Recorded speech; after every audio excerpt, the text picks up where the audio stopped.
President Salva Kiir has arrived at the Ugandan capital, Kampala, to attend the regional Inter-Ministerial Conference on Migration, Environment and Climate Change.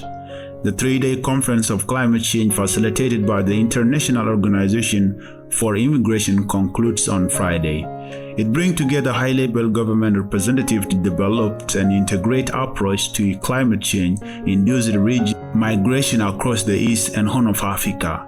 President Kiir was accompanied by a delegation of 5 ministers, including Presidential Affairs Minister Barnaba Mariel, Cabinet Minister Dr. Martin Elia Lomoro, and Foreign Minister Mayiga Yideng.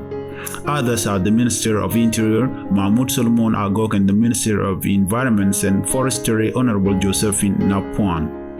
His press secretary Ateng Ateng said in a statement that President Kiir will join regional leaders to discuss and adopt a unified position on the Nile water management.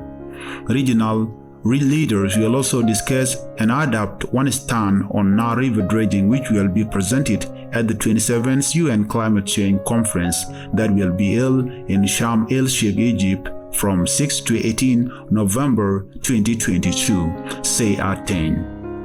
Kiir is also expected to hold a meeting with President Yoweri Museveni to discuss the proposed roadmap that will pave the way for a transitional period. The Inter-Ministerial Conference is under the theme Enhancing Cooperation in Relation to Climate Change, Induced Immigration, Displacement, and Possible Relocation.